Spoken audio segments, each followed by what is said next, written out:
이 난삽한 시대 진정한 진보 정신이 무엇인가를 탐색하는 이원복 진보TV입니다. 이원복 TV는 진보 정신의 이론적 배경을 탐색하기 위하여 학문의 왕도를, 진보 정신의 한국적 적용을 살펴보고자 정치평론을 운영하고 있습니다. 시청자 여러분들의 많은 구독과 좋아요, 응원 댓글 꼭 부탁을 드리겠습니다. 오늘은 현실의 세계 5번째 시간입니다. 현실의 세계에 들어오면 가장 먼저 살피는 것이 1. 의식주와 관련된 물리적, 정신적 여건 해결 문제. 2. 권력, 명예와 관련된 사회적 지위 확보 문제. 3. 연애, 사랑, 결혼 등과 관련된 짝짓기 문제. 4.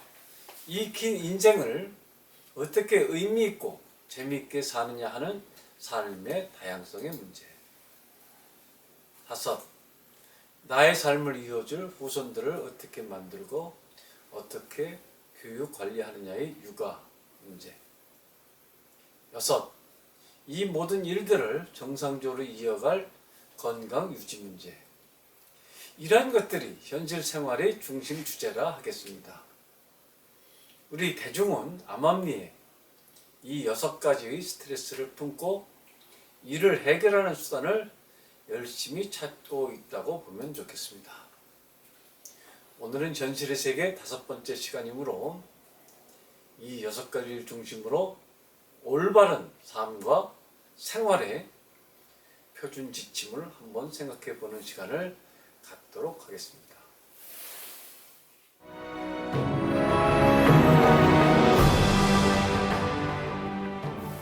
의식주 해결 문제는 오랜 세월 인간의 근본적 스트레스였습니다.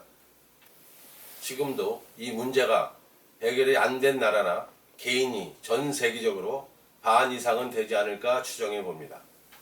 전 세계 200여 개 국가를 일일로 세어본다면 가장 기초적인 물 문제 하나도 제대로 해결 못한 나라가 수십 개국은 될 것이며, 이를 A, B, C, D, F 학점으로 평가한다면 D 학점과 F 학점이 최소 50여 개 국가는 된다고 봐도 무방할 것입니다.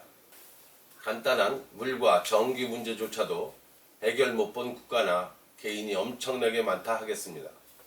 그러니 식량과 좋은 주택까지 포함하면 상위 국가 30여 개국, 중위 국가 100여 개국, 하위 국가 70여 개국 정도가 되지 않을까 판단됩니다.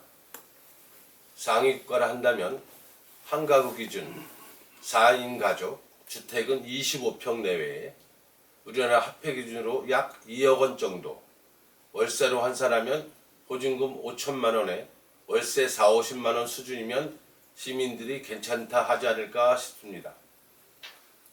이보다 훨씬 비싸다면 이는 국가의 주택보급 정책 실패로 규정해도 될 것이며, 이보다 싸다면 이는 국가에 돈이 많다는 증거가 되겠습니다. 식생활비는 가족 모두 합하여 월 40만 원 정도로 방어가 되어야 하며, 교통비, 통신비, 난방비, 의복비 등 기초생활 여건비로 70만 원 정도, 경조사비 25만 원, 교육비 50만 원, 보험 등 20만 원, 병원비 및 예비비 65만 원 정도 수준이면 월 평균 소득이 320만 원은 되어야 빠듯한 생활이다 하겠습니다.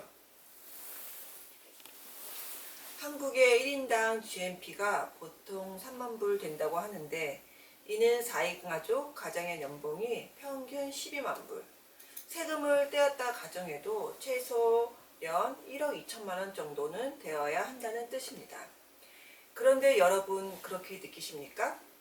중산층 평균이 월 실제 수입이 1,000만 원 정도가 되느냐 하는 이야기입니다. 그렇게 못 느낀다면 이는 정부가 허위로 국민소득을 속이고 있거나, 아니면 평균 수치는 그런데 상위 20%가 다 가져가고 중하위 가구 소득은 형편없이 떨어지는 빈부격차가 극심한 나라라는 뜻이 될 것입니다. 어쨌든 이렇게 우리나라는 우리 수준에서, 다른 나라들은 각각 그 나라 수준에서 미식주 등의 기초 생활의 스트레스가 많다 하겠습니다. 두 번째로 직업의 문제, 사회적 지위 문제가 많은 분들에게 당연히 중요한 문제를 하겠습니다.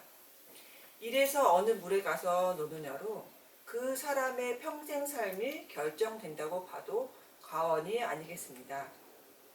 학생들이 어느 대학에 가느냐, 어느 전공을 선택하느냐에 그 사람의 미래가 보인다 하는 통념이 틀린 말은 아니다 하겠습니다. 반드시 그런 것은 아니지만 이 사회는 어느덧 직업의 계열화, 계급화도 상당히 진행되어 있는데 그런 가운데서도 틈새 시장이 얼마든지 많다고 하는 것도 감안해야 하겠습니다. 세 번째 중요하게 살펴볼 것이 남녀 간 만남의 문제, 성의 문제, 결혼의 문제, 자녀의 문제 그런 등이 있겠습니다. 남녀의 만남 문제는 역사 이래로 가장 흥미롭고 사고가 많았던 문제라 보면 되겠습니다. 옛날로 가면 힘센 놈이 여자를 다 차지하는 시대까지 올라가게 될 것입니다. 그러하던 인류사가 일부 일처제까지 오는 동안 참으로 많은 시간과 기가 막힌 드라마들이 있었다 해야 할 것입니다. 남의 여자를 탐하지 마라 하는 시대는 대충 1만 년 전부터 세팅된 상황이 아닐까 여겨집니다. 전쟁에 승리한 장수는 남의 여인도 마구 유린하기 일쑤였고 여기에 피눈물을 흘리던 패잔병들에 의해 종교와 법률도 세워지는 것이었습니다. 인간의 성욕은 식욕과 같아서 기실은 어떠한 규범을 만들지 않았다면 여전히 약육강식의 자연계와 같아지지 않았을까 봐야 합니다.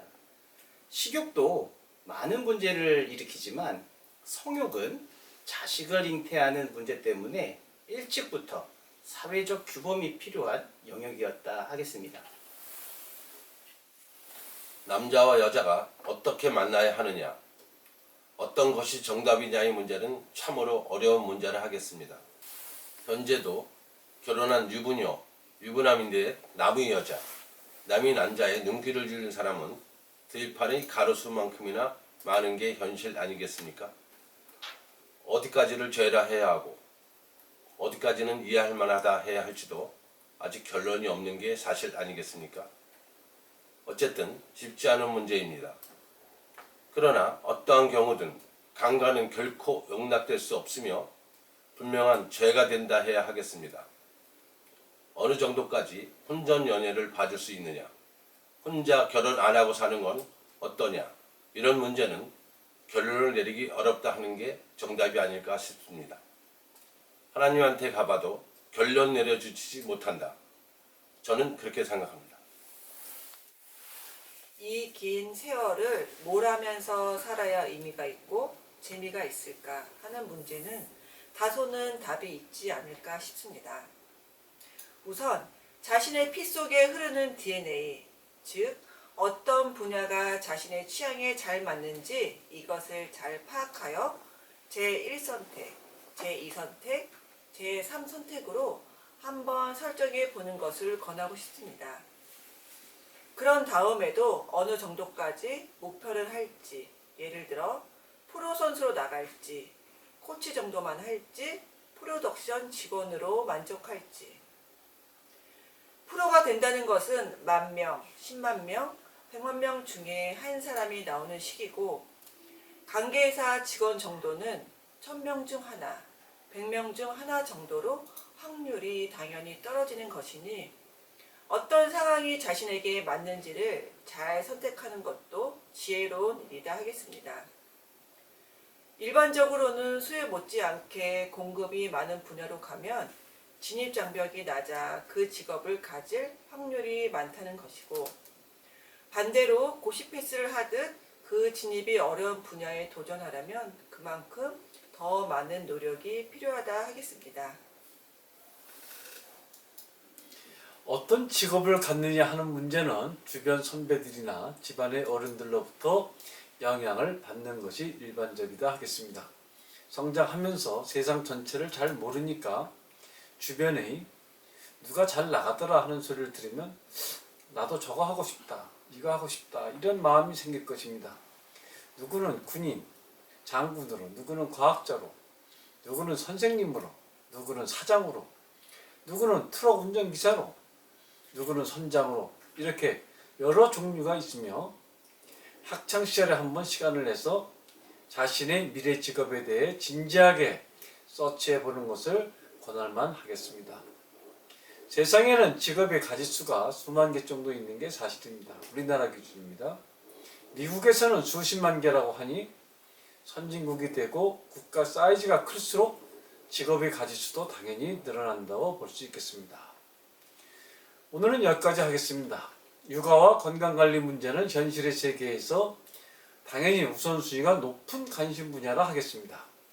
건강 문제는 평소 건강관리를 잘하면 삶의 질이 당연히 높을 것이고 방탕하고 게으른 생활태도로 사는 사람은 건강지수도 안 좋을 것이라는 점은 불문가지라 하겠습니다. 나중에 건강을 잃어서 병원 신세에 오래 지는 비참한 삶을 살지 않기 위해서는 늘 절제하고 규칙적인 생활을 해야 한다는 것을 명심해야 하겠습니다. 다음 회차는 지혜의 세계 5번째 시간입니다. 다음 시간에도 좋은 깨달음을 주는 강의들이 계속되니까 많은 구독과 좋아요, 응원 댓글 꼭 부탁을 드리겠습니다. 그럼 다음 시간에 다시 만나 뵙도록 하겠습니다. 감사합니다.